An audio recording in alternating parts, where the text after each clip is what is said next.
नमस्कार, मी श्वेता अंकले. तरुण भारतच्या न्यूज बुलेटिन मध्ये आपल्या सर्वांचे स्वागत. आता पाहूया ठळक घडामोडी.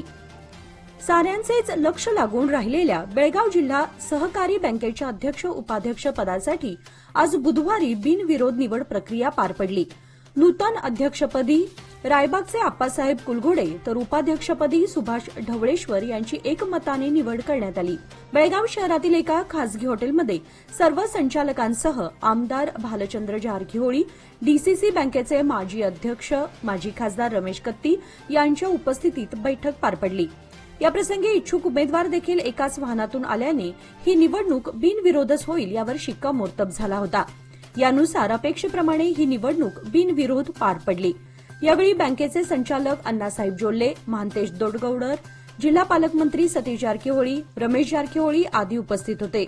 जिल्हा पालकमंत्री सतीश जारकीहोळी यांच्या नेतृत्वाखाली झालेल्या बैठकीत संचालकांसह वरिष्ठांना विश्वासात घेत रायबागमधील काँग्रेस नेते आप्पासाहेब कुलघोडे यांची एकमताने निवड करण्यात आली. त्यांच्या अध्यक्षपदाचा कार्यकाळ हा पुढील 2.5 वर्षांसाठी असेल. मंगळवारी मध्यरात्री 12च्या सुमारास बेळगाव येथील पुणे-बेंगळूर राष्ट्रीय महामार्गावरील सुवर्ण सौध नजीक ऊस वाहतूक करणारा ट्रॅक्टर कलंडला. रात्रीची वेळ असल्यानं वाहनांची वर्दळ कमी होती, त्यामुळे सुदैवाने कोणतीही जीवितहानी झाली नाही. सदर ट्रॅक्टर एमके हुबळीहून हुदली साखर कारखान्याकडे निघाला होता असे समजते. ट्रॅक्टर पूर्णपणे ऊसाने भरलेला असल्याने रस्त्याशेजारी सर्वत्र ऊस पसरला होता. चालकाचे नियंत्रण सुटल्याने सदर अपघात झाल्याचे समजते. महाराष्ट्र विधानसभा निवडणुकीदरम्यान चंदगड विधानसभेसाठी नंदाताई कुपेकर ह्या शरद पवार गटाकडून अधिकृत उमेदवार असून त्यांच्या विरोधात महाविकास आघाडीकडून अप्पी पाटील हे रिंगणात उतरले आहेत.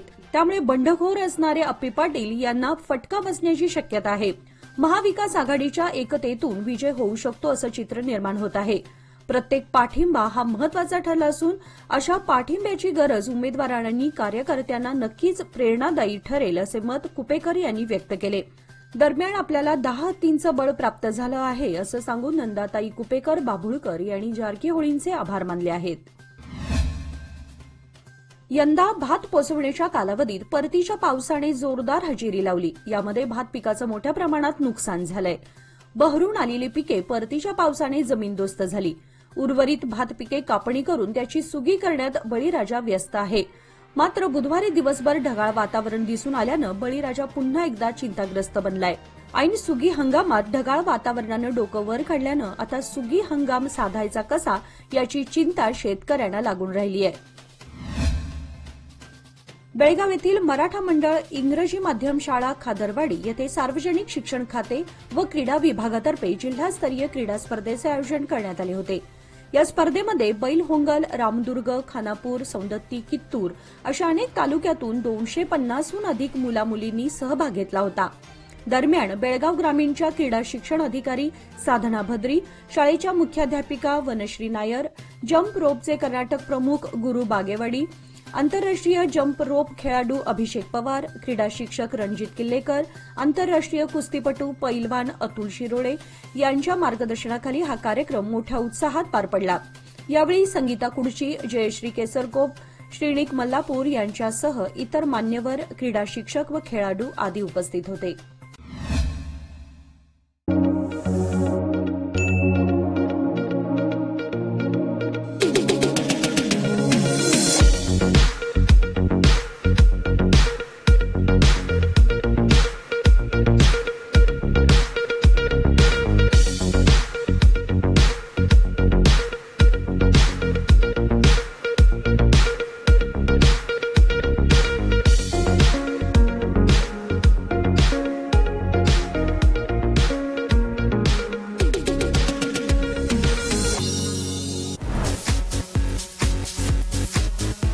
तरुण भारत प्रेझेंट्स घरकुल real estate and construction material exhibition 2024 the 11th edition organized by Rotary Club of Venugram Belgaum and Consulting Civil Engineers Association Belgaum with diamond sponsorship Priya Shakti Steels. Yes, it's a golden opportunity. Join this mega event and reach thousands of people in Belgaum and its surrounding areas for greater public relations, exposure and impact. at Seapeed Ground, Belgaum from 21st to 26th November 2024.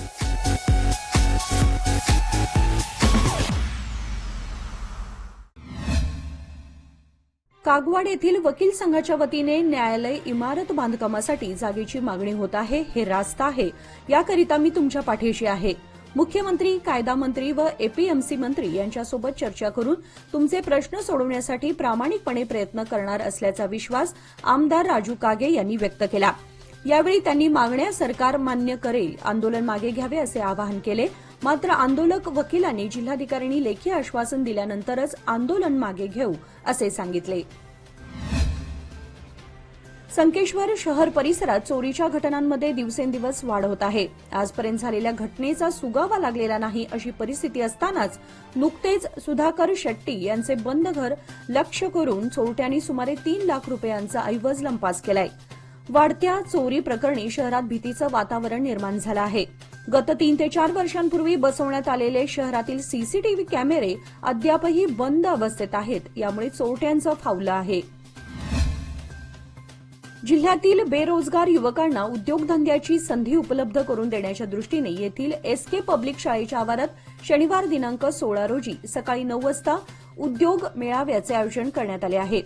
या मेळाव्याला युवकांनी मोठ्या संख्येने सहभागी होऊन या संधीचा लाभ घ्यावा असे आवाहन सीएसटी संस्थेचे अध्यक्ष चन्नबसप्पा शेट्टी यांनी केलं आहे.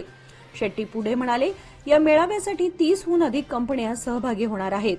या मेळाव्यामध्ये हुक्केरी, चिकोडी, रायबाग, गोकाक, मुडलगी, अथणी या तालुक्यासह ग्रामीण भागातील बेरोजगार युवक सहभागी होणार आहेत. हा मेळावा सीएसटी संस्था, एसएसएन कला व वाणिज्य महाविद्यालय, सीआर फाउंडेशन, जिल्हा उद्योग विनिमय केंद्र व गेळेयर बळग यांच्या संयुक्त विद्यमाने आयोजित करण्यात आला आहे. अनिरुद्ध केदारी रेडेकर यांनी शिवाजी पाटील यांच्या समाजसेवेचे आणि विकास कामांवरील निष्ठेचे कौतुक केले. शिवाजी पाटील हे लोकांच्या मनात विश्वास निर्माण करणारे आणि चंदगडच्या विकासासाठी सदैव सज्ज असलेले नेते आहेत. त्यांच्या नेतृत्वाखाली चंदगडच्या प्रगतीला नवा गतिमान मार्ग मिळेल. त्यामुळे त्यांना आमचा आणि सर्व एकनाथ शिंदे गट शिवसेना कार्यकर्त्यांचा संपूर्ण पाठिंबा आहे, असे अनिरुद्ध केदारी रेडेकर यांनी सांगितले. शिवसेना नेत्यांचा हा महत्वपूर्ण पाठिंबा मिळाल्यामुळे चंदगड मतदारसंघात शिवाजीराव पाटील यांच्या विजयाची शक्यता अधिक बळकट झाली आहे.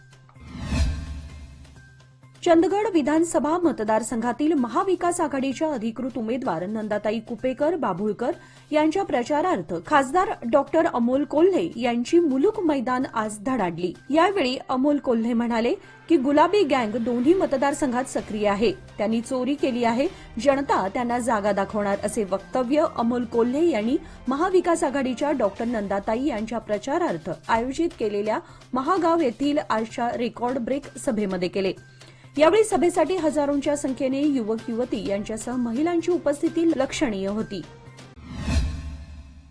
सादर आहे लोकमान्य दुर्गा शक्ती योजना, जी देते तुमच्या गुंतवणुकीवर 10.25% परतावा, तेही फक्त 18 महिन्यांमध्ये. सोबत 1 लाखापर्यंत व्यक्तिगत अपघाती विमा विनामूल्य उपलब्ध. अधिक माहितीसाठी आजच कॉल करा 1800-212-4050. फक्त सभासदांकरिता. अटी लागू. लोकमान्य, जिथं पैसा वाढतो आणि नातं वृद्धिंगत होतं. पश्चिम आशियातील मित्रदेश आर्मेनियाला भारताने पहिली आकाश एअर डिफेन्स बॅटरी पुरवली आहे. याचबरोबर भारताने संरक्षण निर्यात क्षेत्रात एक मोठी कामगिरी केली आहे. ब्राह्मोस क्षेपणास्त्रांची विक्री केल्यावर भारताच्या या हवाई सुरक्षा कवचाची मागणी अन्य देशांकडून वाढली आहे.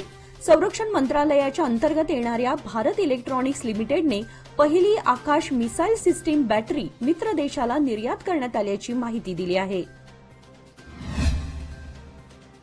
प्रमुख औषधी साहित्याच्या निर्मितीत देश स्वयंपूर्ण होईल. आयात अवलंबित्व 50% कमी होणार असल्याचे संकेत आहेत. कारण यामध्ये 2 नवीन प्रकल्पांची सुरुवात झाल्यामुळे भारत स्वदेशी उत्पादनाला चालना देण्याचा आणि आयातीवरील आपले अवलंबित्व अर्धे करण्याचा विचार करत आहे.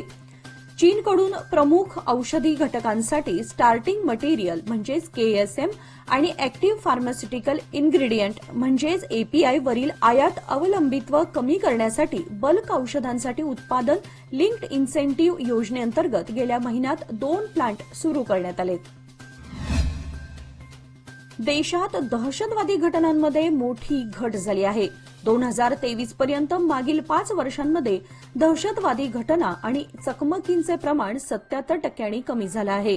तसेच दहशतवादी घटनांमधील सर्वसामान्य नागरिकांच्या मृत्यूचं प्रमाणही 75% घटल्याची माहिती केंद्रीय गृह मंत्रालयाने अंतर्गत सुरक्षा विषयक संसदीय स्थायी समितीला दिली आहे. या समितीचे प्रमुख भाजप खासदार राधामोहन दास अग्रवाल आहेत. आजकाल क्विक कॉमर्स कंपन्यांची मागणी लक्षणीय वाढत आहे. नागरिक फक्त 10 मिनिटात घर बसल्या छोट्या वस्तू ऑर्डर करत आहेत. या कंपन्यांमध्ये ब्लिंकिट, इन्स्टामार्ट, झेप्टो अशा अनेक कंपन्यांचा समावेश आहे. भारतीय अन्न सुरक्षा आणि मानक प्राधिकरणाने सर्व ई कॉमर्स आणि क्विक कॉमर्स कंपन्यांना अन्न सुरक्षेबाबत मार्गदर्शक तत्वे जारी केली आहेत. गेल्या काही दिवसांपासून खाद्यपदार्थांच्या दर्जाबाबत ग्राहकांकडून अनेक तक्रारी येत आहेत. हे लक्षात घेऊन FSSAIने e commerce food business operators सोबत एक बैठक बोलावली, ज्यामध्ये अनेक कठोर निर्णय घेण्यात आले. याचबरोबर आजचे बातमीपत्र इथे संपले. अधिक माहिती आणि ताज्या घडामोडींसाठी पाहत रहा तरुण भारत न्यूज चॅनल. तसेच आमच्या चॅनलला लाईक, शेअर आणि सबस्क्राईब करायला विसरू नका. आणि विश्वासार्ह बातम्यांसाठी दररोज वाचा दैनिक तरुण भारत. धन्यवाद.